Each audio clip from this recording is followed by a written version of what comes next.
important. Let's make some noise for history, folks. Let's make some noise for being at the very first Scholastic Esports Awards here in Columbus, Ohio. Very excited to all be here, but we've got lots more awards to get through. So without further ado, we're going to jump into our next, brought to you by Josh Knutson, a representative from ByteSpeed. He's going to be representing the K-12 Partner of the Year. Let's make some noise for Josh.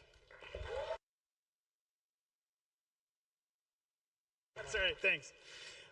Hey everybody, it is a huge honor to be here to recognize our peers in the industry, the people that are really working hard day and night to make Scholastic Esports sustainable and successful in the long haul. So really proud to recognize those folks, and here are your nominees.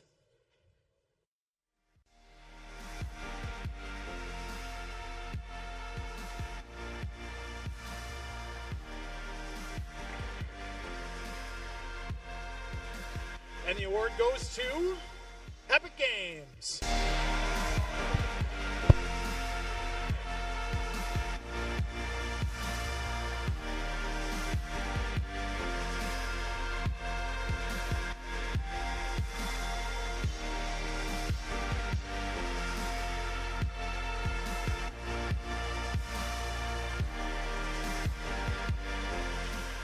Wow. Thanks, everybody. I think this is our Oscar, right? This is really exciting and really heartwarming. You know, I don't know if PK Graff made it. PK, you here somewhere? I think he got stuck in Atlanta. But I've been, what's that? Oh, man. So anyway, PK has been touting, you know, the truth that esports is community. You know, and I've been able to live that for a long time. You know, to go a little bit back, my brother, who's here, which is really nice, when he was 13, I think for his bar mitzvah, he took his money and bought an Atari 2600. And that's where it all began. And then with my Apple II Plus and just getting into gaming and all, you know, it continued, and I just was, you know, I found my place. But, you know, back then it was, you know, mostly, you know, two people playing with two controllers or whatever.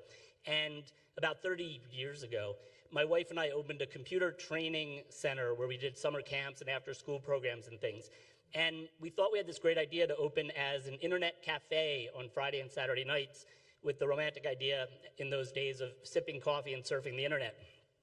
Well, every Friday and Saturday night, my wife and I spent 5 hours sipping coffee and surfing the internet by ourselves. It was nice. But then we had this idea to start letting kids come in the evenings to play games. And all of a sudden, it was like this magical moment when one night after we had started doing this, one car pulls up. You know, it was like a clown car, 6 kids get out. Another car pulls up, another 6 kids come out. And we started seeing, and this is, you know, Justin referred to this morning, and I really relate to his story.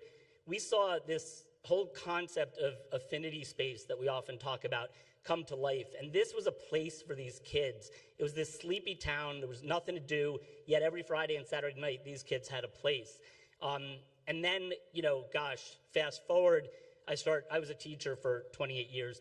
I start teaching at a school where I, you know, am doing, you know, game development and stuff, and then started an esports program and started with a casual gaming center. And then, for those of you who know Chris Aviles, he and I are buddies. He would kind of call me and say, hey, can you pull a Rocket League team together? All I can play is college teams because no one in middle school is doing this stuff.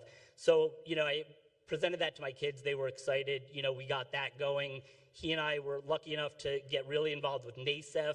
We did a lot with NASEF over COVID and just continued to build that community. And, you know, then we started Garden State Esports, and then I swiftly exited and left all the hard work to Chris and came to Epic, where I'm so pleased that I work for a company that honors education and supports the work that we're doing to really support kids. We hear so much about the career pathways related to esports, and it's such an amazing, you know, honor to still be part of this community. And, you know, Chris Haskell made the old people jokes, so I won't make any more of those. But it's been a really great run, and it's great to see, you know, such passionate people and the space growing as it is. So thank you. Appreciate it.